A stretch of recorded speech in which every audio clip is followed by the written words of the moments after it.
After Patricia Viola disappeared, her husband lobbied to require New Jersey police to enter DNA samples from the families of missing persons into CODIS because he knew that would help solve cases, and CODIS was exactly what would bring answers in Pat's case. I'm Charlie, and welcome to Crimelines.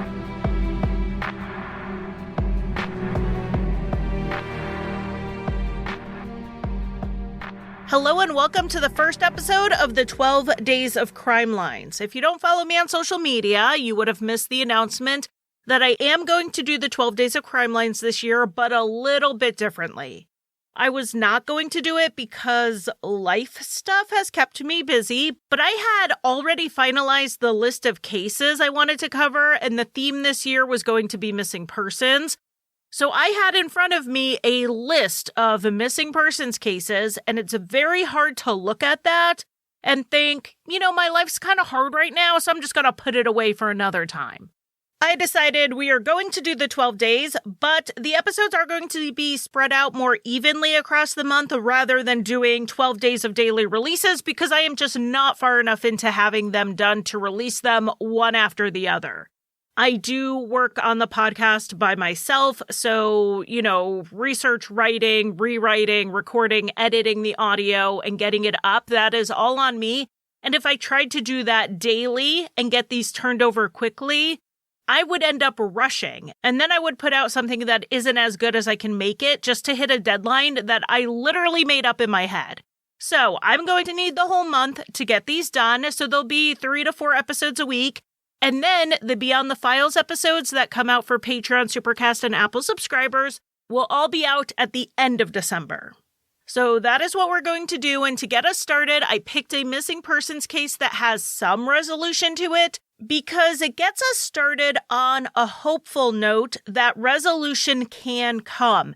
And the answers here came in part because of changes to the law that the family advocated for.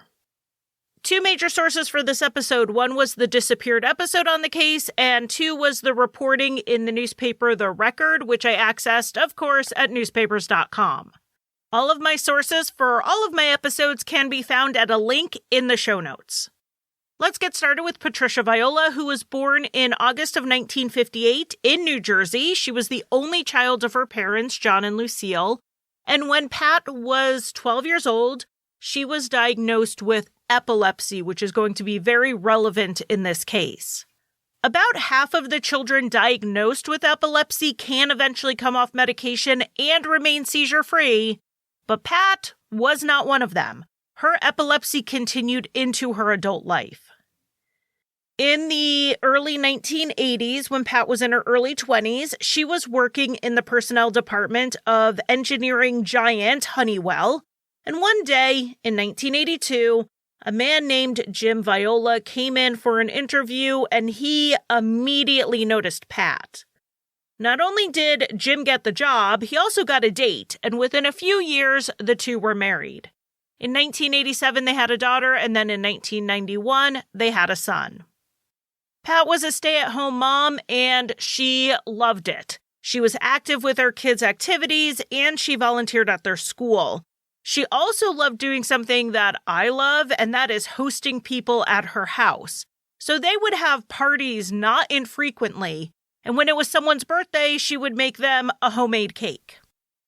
Pat was really active and always on the go, which is why it was so hard on her when she lost some of her independence in November of 2000. Her driver's license was suspended due to her epilepsy. One night, Jim had taken their son to a hockey game, and Pat was home with Jim's sister, who was living with them at the time. And it's a good thing the sister-in-law was there because Pat had a grand mal seizure, and it was her first one in quite some time. An ambulance was called, and she had a full workup done at the hospital. At the time, New Jersey law required a driver's license suspension of 3 months after a seizure. It is now 6 months, but in 2000 it was 3 months. And Pat, of course, followed the rules when her doctor told her she couldn't drive. But it was really hard to lose that freedom. Having to rely on other people was not something Pat loved doing, and she couldn't even go Christmas shopping for the kids without someone driving her, or she would have to walk or take the bus. And then Jim's mom was in the hospital that winter, and there was the going back and forth to visit her, which would have been a lot easier if Pat could drive. And she was so used to being that mom who drove the kids here, there, and everywhere that this was just a big change for the whole family. Pat was really looking forward to her early February doctor's appointment in 2001 because she hoped she'd get her license back. Because that is the second requirement in New Jersey. If you have a seizure, you lose your license for a period of time, but you cannot get it back just because the calendar changed. You also need to get medical clearance. Unfortunately, there was something in Pat's labs that made her doctor say it was just a little too soon to risk having her behind the wheel, even though she had not had another seizure. The doctor said they would revisit driving again in May. Pat was pretty down about this, and a few people noticed her mood was off. But most of those people said that her mood was still within the realm of normal, and it was in proportion to what was going on. There were 2 exceptions to that assessment, and they happened less than 24 hours apart. The first was on Monday, February 12th, 2001, when Pat and Jim went to a party in Brooklyn at the home of Pat's best friend, Twinette. Twinette was interviewed for the Disappeared episode, and that is where this information comes from. She said that she knew Pat very well, so even though Pat walked into the door with her hair done, makeup on, looking perfectly put together as usual, Twinette could tell something was off. Pat ended up asking Twinette if they could speak privately, and that's when Pat broke down. She cried as she told Twinette that there was something wrong, but it was more than she could get into at that moment. After all, Twinette was hosting people in her home, and it just wasn't the time. But it was serious enough that Pat asked Twinette to cancel her plans for an upcoming long weekend away and spend the time with Pat instead because she needed her support. And then Pat asked Twinette to take care of the kids no matter what, and Twinette was so disturbed by this conversation that she canceled her plans pretty much as soon as the party was over. She was going to spend her weekend with her best friend instead. She clearly needed her. The next morning, February 13th, Twinette called Pat to check on her, and she said that Pat seemed to brush off their conversation from the night before and pivoted to talk about something surface level.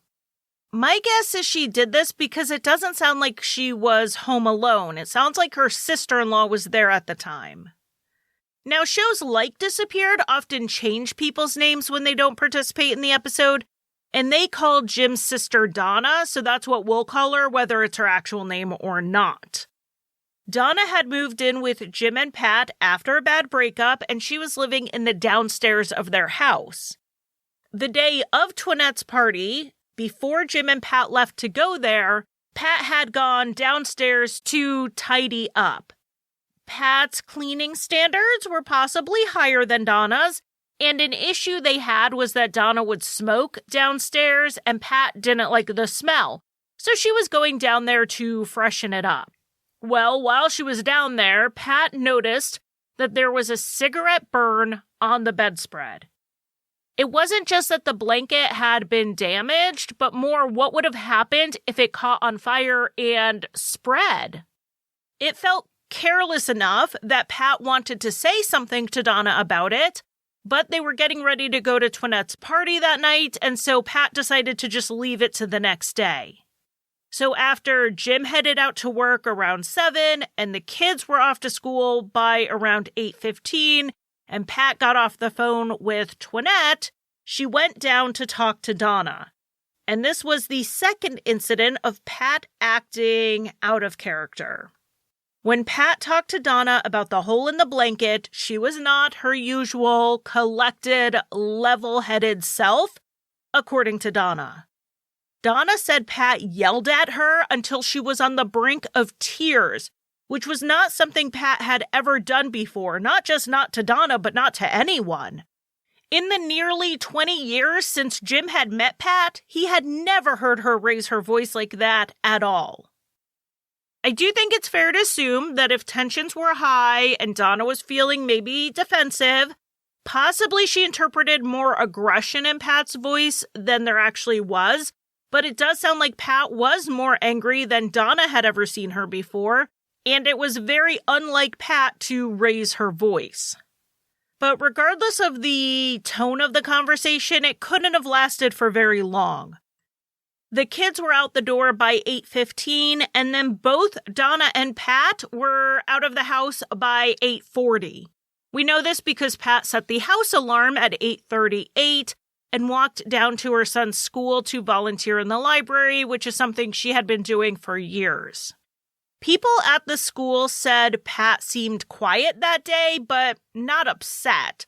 They certainly didn't pick up that anything was wrong.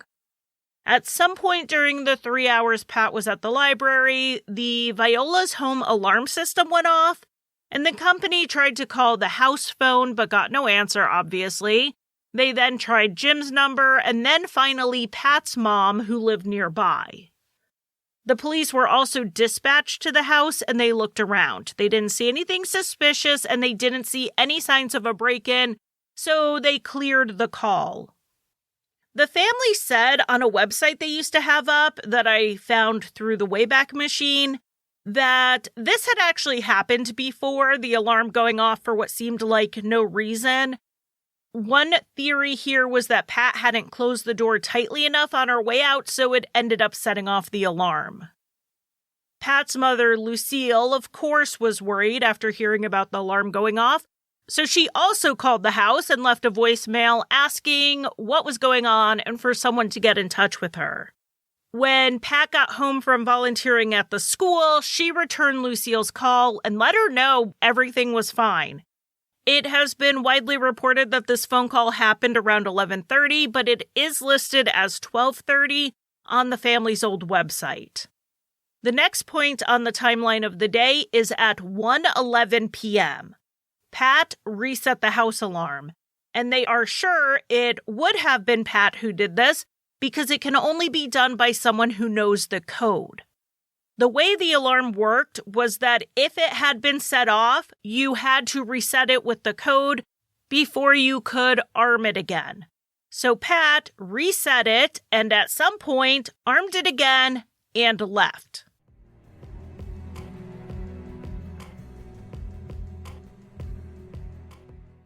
I don't mean to panic you, but the holidays are almost here, and if you still have some names on your list, I will say you got this. Well, you and Uncommon Goods got this. Uncommon Goods makes holiday shopping stress-free with thousands of one-of-a-kind gifts you can't find anywhere else, and you are going to discover presents that feel meaningful and personal. They will not feel rushed or last-minute, even if that's exactly what they are. You know how much I love birthdays, so I was immediately drawn to some birthstone jewelry made by an independent artist. She crushes the birthstones with gold flakes and then casts them in resin for a truly one-of-a-kind look. And it highlights what I love about Uncommon Goods. They curate products that are high quality, unique, and often handmade. Like the necklace I just added to my cart, many are crafted by independent artists and small businesses, so when you shop at Uncommon Goods, you can feel good about where your money goes. Whether the next person on your list is a book lover, a sports lover, a foodie, a gardener, you are going to find unforgettable gifts that are anything but ordinary. And with every purchase you make at Uncommon Goods, they give $1 to a nonprofit partner of your choice, so don't wait, make this holiday the year you give something truly unforgettable. To get your 15% off your next gift, go to uncommongoods.com/crimelines. That's uncommongoods.com/crimelines for 15% off. Don't miss out on this limited time offer. Uncommon Goods, we're all out of the ordinary.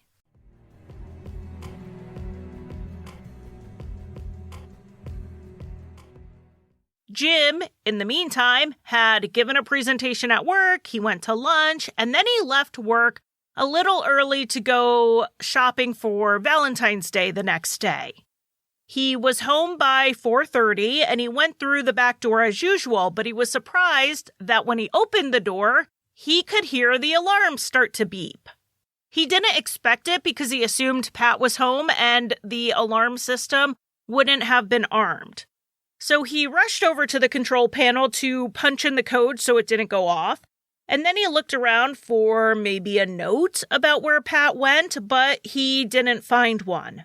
What he did find was Pat's purse left behind with her cell phone that she rarely used, her ID, wallet, and keys inside. The key that would usually sit in the back door deadbolt had been taken out and put on the counter. It looked like the only thing Pat left the house with were the clothes on her back and her jacket. Jim thought maybe Pat had taken some cash and walked down to the store to grab something, so he went about his day. He left to go pick up the kids as planned because their daughter was at a friend's house and their son was at his religion class. Pat still wasn't back by the time Jim got home with the kids, and they were all confused. At 13 and 10 years old, like Pat's children were, you are pretty used to your family routines, and when a parent just isn't there one evening for dinner and bedtime, it's disconcerting. But Jim went through the motions of their evening routine in between making calls to Pat's mother, her friends, and even the bus company to see if anyone had seen or heard from Pat. After putting the kids to bed, he called the police to report Pat missing. Jim's primary concern at that point was that she hadn't taken her medication with her and had missed at least one dose. She was very susceptible to a seizure at that point. So the police came out and they took a report. And their early investigation focused on the fact that Pat would have needed help traveling any distance. Not only did she not have a driver's license, she didn't have access to a car. They asked neighbors if they saw Pat get into a car or walk away from the house, but no one saw anything. Most of the people were at work during the time Pat would have left. There was a bus stop in walking distance, so the police stopped the city buses and asked the drivers and the passengers if anyone had seen Pat. And then they checked with taxi companies. In the town they lived in New Jersey, you couldn't just hail a cab on the street. You had to call and book it. And no one had any record of Pat calling for a car. While the police were looking for his wife, Jim did not sit and wait. He did his own looking. And I'm going to tell you, if I ever go missing, call Jim Viola. This man ran down every lead for years. One thing he did early on was take photos and home videos of Pat to hospitals in the area in the event she had been admitted after having a seizure and possibly she was unconscious or had amnesia. Without her ID, they wouldn't know who she was. It is standard procedure for hospitals to contact the police pretty quickly about any John or Jane Doe, even a living one. But Jim wanted to be doubly sure this wasn't overlooked. Jim also put up flyers everywhere he could, and when a tip came in that she may have been spotted up in the Poconos, just over the border in Pennsylvania, he printed up even more flyers and spread them through that area. And going to the Poconos actually made sense for Pat, given that the family had a timeshare there, and it would be somewhere Pat would go if she wanted to get away from things. But in spite of a couple of leads, they never found anyone who definitely saw her up there. Another avenue both Jim and Pat's friend Twinette went down was thanks to something Pat had mentioned to Twinette at her party. Twinette had bought a novelty singing monkey in a cage gift and showed it to Pat.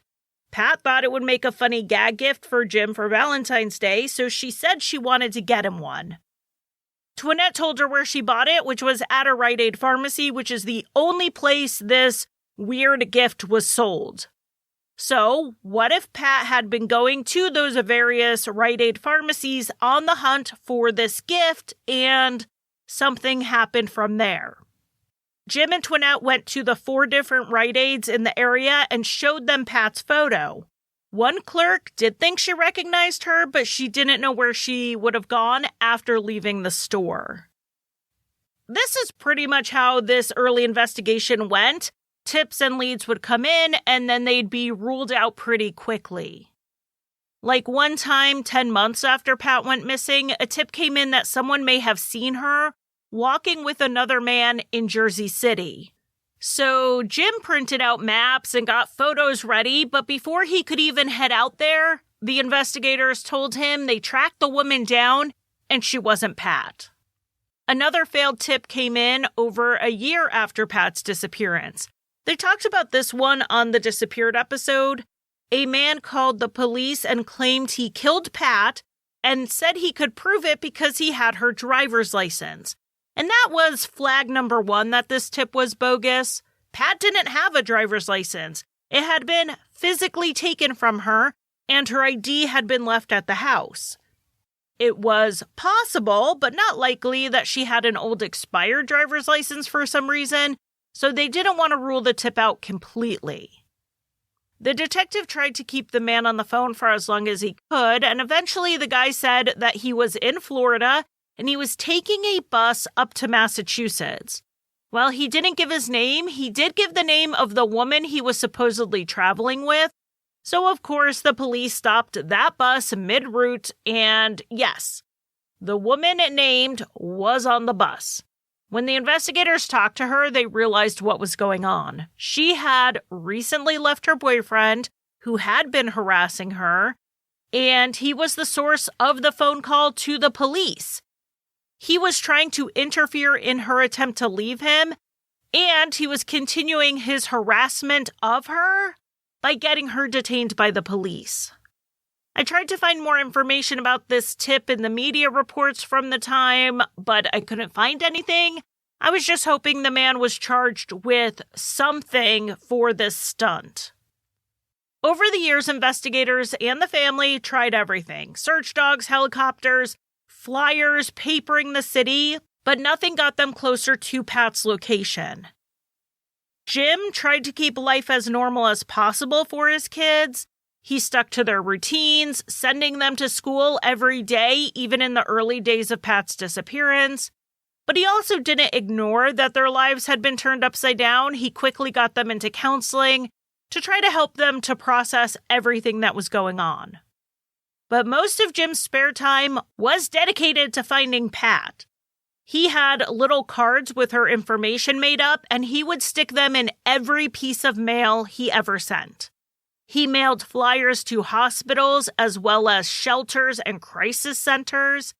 He included a personal letter to Pat, in all of them saying for the shelter or the center to give the letter to Pat should she ever show up. And Jim also tried to get the attention of national platforms. The case went pretty far in pre-production with Unsolved Mysteries, but they eventually dropped it without explanation. Jim's thought was that they just had to get Pat's picture in front of the right person, and they would get the answers they were looking for. And for the first several years, Jim really did seem to think that the answer would be that Pat was alive.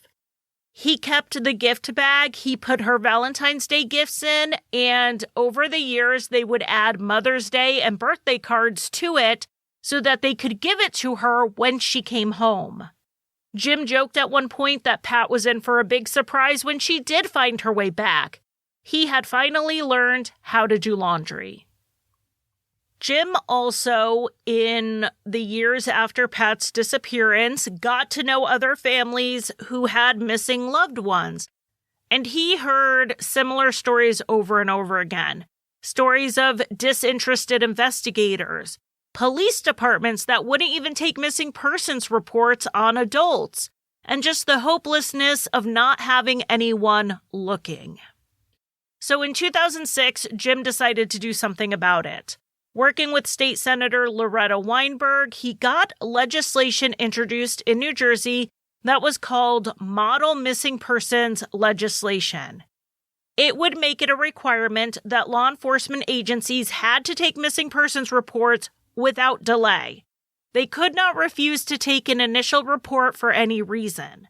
Then, if someone remained missing for more than 30 days, the law would require that DNA reference samples be taken from the family and entered into CODIS in the event the missing person was found as a doe.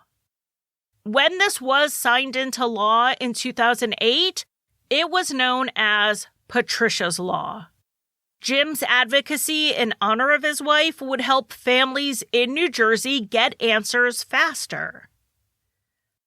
The idea of matching missing persons cases to known doe cases has always been something interesting to watch and to see two mysteries be solved at once. There are web sleuths, the best kind of web sleuths in my opinion, who take missing persons information and doe information and spend time trying to match them up. That is time police departments don't always have the resources to invest. So this is a very useful way to put your armchair detective skills to work. And it was actually an article about unidentified does and missing persons cases that ended up leading to the biggest break in Pat Viola's case.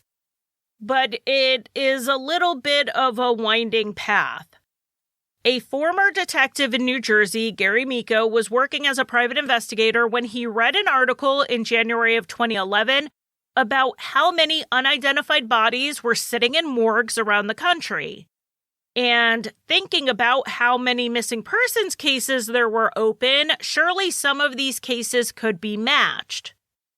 Wanting to help a family get answers, Gary searched online for missing persons cases in New Jersey, and he came across the family's website for Pat's case.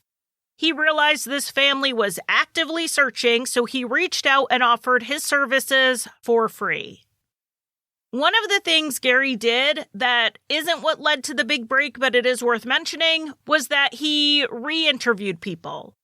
When he talked to the mailman from the neighborhood, the mailman made a side comment about how he was surprised they never linked what happened to Pat to what happened across the street. Gary asked what happened across the street, and he learned that a triple homicide had occurred a few years before. According to the New York Times and court records, a diamond dealer named Rajesh Kalsaria and two of his friends were shot to death on October 23, 1997, in Rajesh's home, which was across the street from the Viola family. Over $60,000 in diamonds, gold jewelry, and cash had been stolen on top of a stolen car, and the bodies were found by Rajesh's 10-year-old son when he came home from school. I know you can't add charges to somebody because of who found the body, but in this case, I really wish you could. It turned out that there were 4 men involved. The shooter, an accomplice who was in the home, a getaway driver, and the man who hired them to kill Rajesh due to a business deal he felt went sideways. The reason the men were caught was because a neighbor noticed a car parked for a, quote, suspiciously long period of time and called the police. 2 officers approached the car, and the getaway driver was sitting behind the wheel.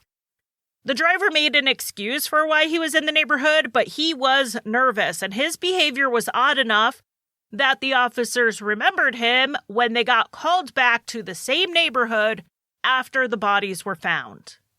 All 4 men would be convicted of various crimes in relation to these murders, and the trials were going on around the time Pat went missing. One of the suspects tried to hire a hitman from behind bars to kill a witness. This attempt was thwarted, but it opened up the possibility of Pat being a target. She was not a witness, and she was not named on any witness list, so she wouldn't be someone they were going after, but the idea was that maybe they had the wrong neighbor and the wrong house. This theory does not seem to be a forerunner if we listed out theories of what happened to Pat, but since they went into it on the Disappeared episode, I needed to mention it here. The reason I don't think it holds a lot of water is that I have read a bunch about the trials, and any neighborhood witnesses were really not a huge part of why these men were convicted. But let's get back to what the PI did that did lead to answers. In addition to re-interviewing people, he also got in contact with medical examiners in the surrounding states to see if they had any Jane Does in their jurisdiction that matched Pat's description. After all, an article about doing that was what got him interested in missing persons cases to begin with. He also checked Pat's entry with the National Missing and Unidentified Persons System, aka NamUs, and he realized that they did have a DNA sample, but it was from Pat's mother. They couldn't get DNA from her father because he died back in 1981, and she had no siblings. But if they had DNA from her 2 children, and then took DNA from her husband, they could use science to compare all of the samples and get a lot closer to Pat's DNA than just using a sample from her mother.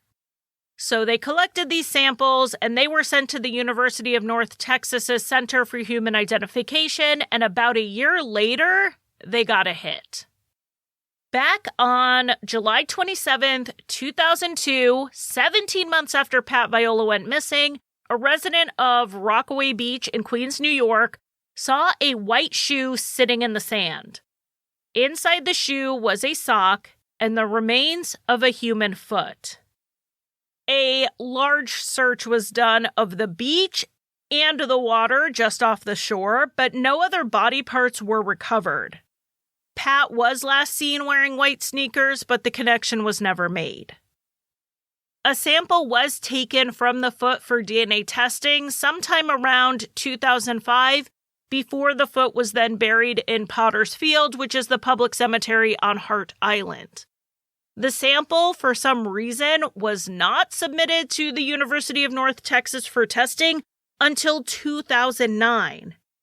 And then the DNA was not entered into CODIS until 2012, at which time it came back a match for Patricia Viola. Patricia's Law is designed to get missing persons' DNA samples or those of their close family into CODIS quickly, and it was her familial DNA in CODIS that matched her to her remains. But it also shows that we need a Patricia's Law for Doe cases as well. It took 10 years to have the DNA from the foot extracted, analyzed, and then uploaded into CODIS. 10 years that Pat's family shouldn't have had to wait. With Pat's foot found, there are some theories in this case that have emerged, but with only this one small piece of her remains, it's hard to determine what happened to Patricia Viola.